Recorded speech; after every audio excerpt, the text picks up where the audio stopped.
No täpselt, noh. See on ju väga andekalt tehtud, see kondel siia.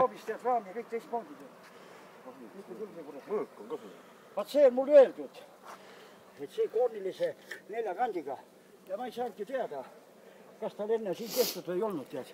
Nemad tahtsid raha võtnud, et see mingi leiuti. Lihtsalt töö, see detaili ei võtta teistmoodi. Jah. Ilma kiiluta, tead. Väga vinge. Mõigad asjad, kurat. Kõik asjad on. Kõik asjad, tead. Palju sõitnud oled täna siis? Sel aastal vaja. Oled, jah? Okei.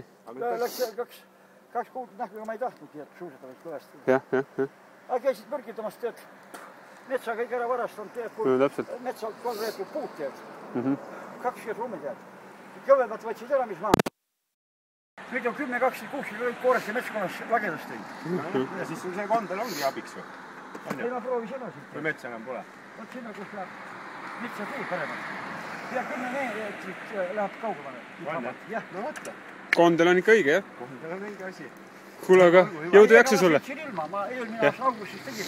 On, jah? Ma tegin poistel reklaami, et võtke kaasa ämber. Jah. Ja siis 10-line selett ja varastage, nüüd vihmaveetorusid ei ole. 40 cm vihmaveetoru. Ma teen kiirema ratta, tead, alla mängida. No õige. Jõudu sulle, vana! Olgu hüva.